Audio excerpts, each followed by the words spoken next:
Today I am going to talk about men's health, and in particular about father's health in this lecture today.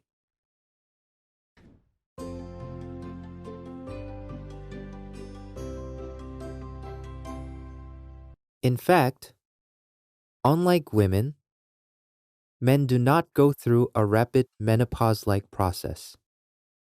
However, men also go through andropause, in which male hormone levels steadily decrease. But for men, even from an early age, they can be affected by a lot of environmental factors and stress.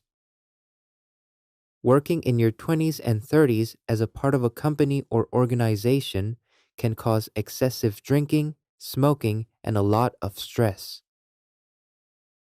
If you're overwhelmed by excessive work at this time, you can't exercise properly. You can already have belly fat in your early 20s and 30s. You can feel a lot of exhaustion. In fact, many people complain of liver function damage due to stress, excessive drinking, and abdominal obesity.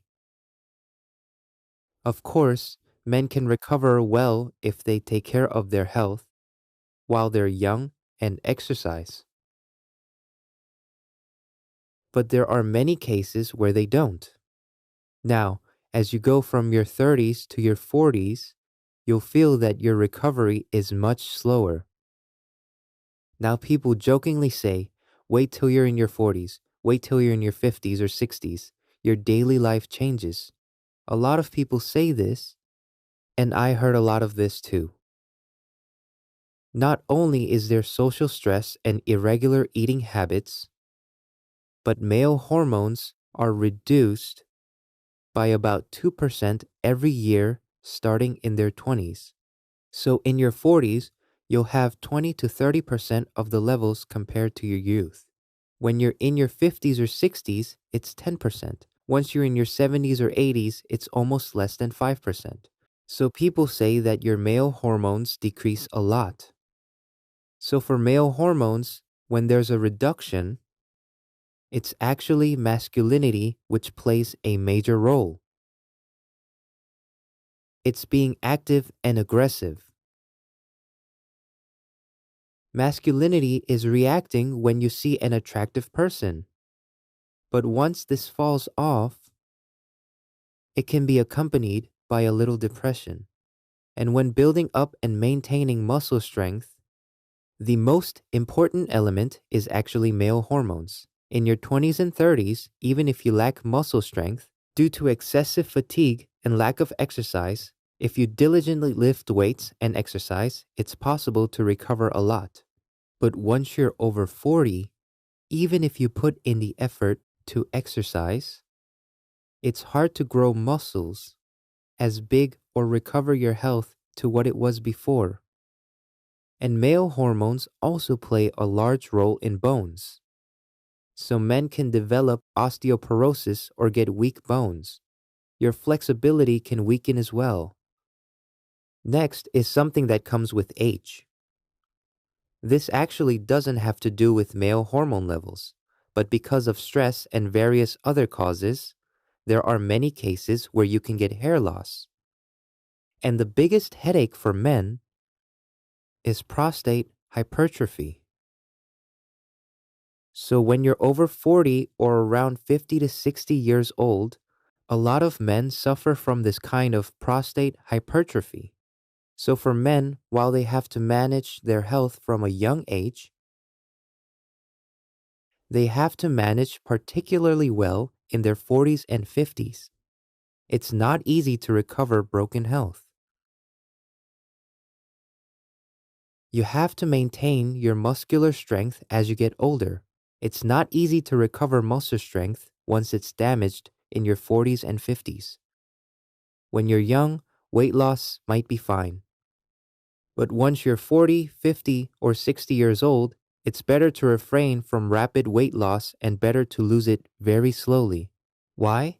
Because once your muscles are reduced, it's hard to recover them.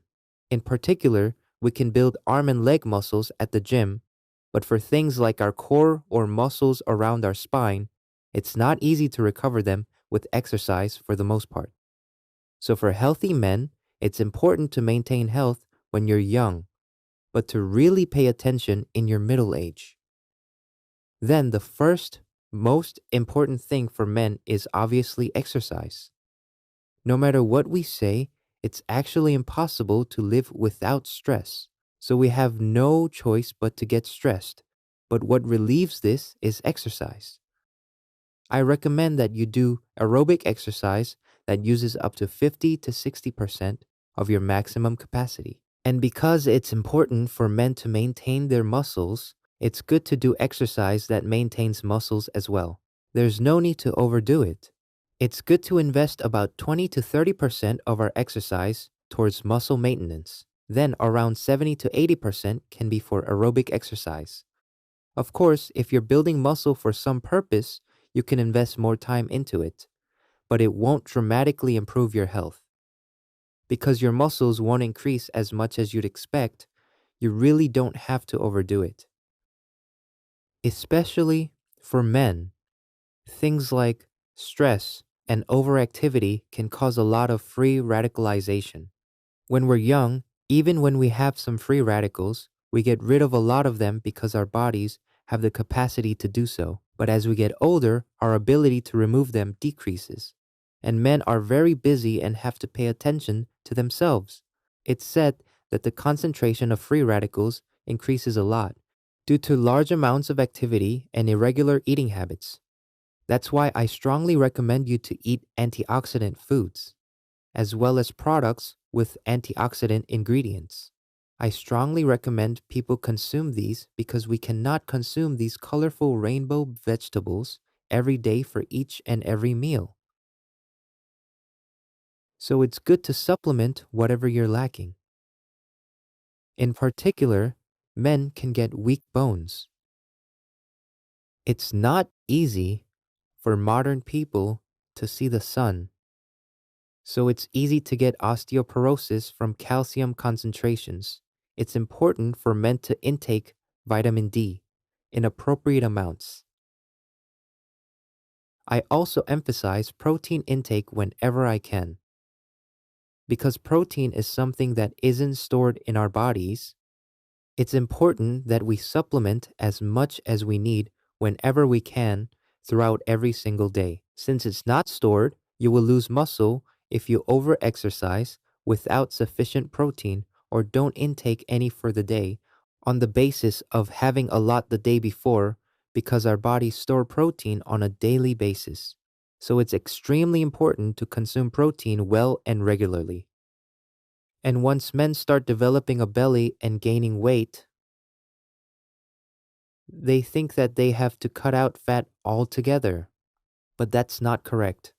A balanced diet is 55 to 60% carbohydrates, around 25% fat, and about 15 to 20% protein.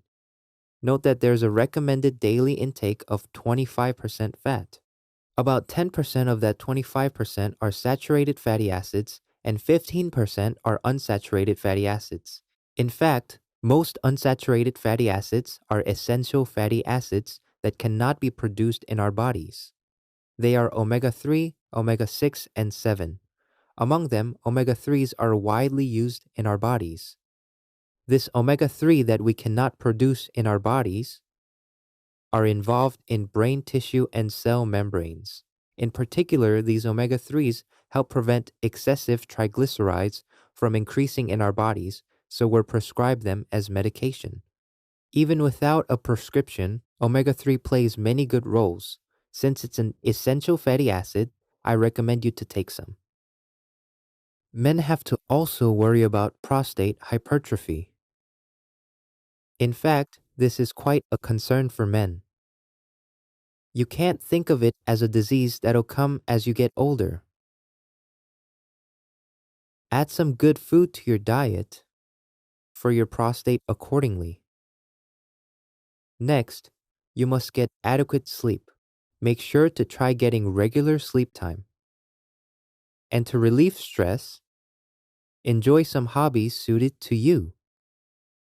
You have to be equipped with these things so that you can live a healthy life with good muscle strength until you're 99 or 100. You must make efforts to have this kind of life.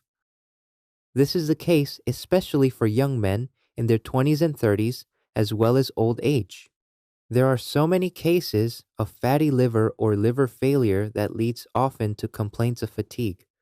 You have to be equipped with these things so that you can live a healthy life. You take these products that are good for your liver. If you're tired and have liver problems, there's a lot of milk thistle on the market these days. It's good to take some health functional foods containing milk thistle. And, of course, for men, no matter what, vital energy is also extremely important. It's good for sperm production. Another thing you need is zinc. It's easy to run out of minerals like selenium, which is essential for men, so I think it's important to take products with them to make sure your body doesn't run out.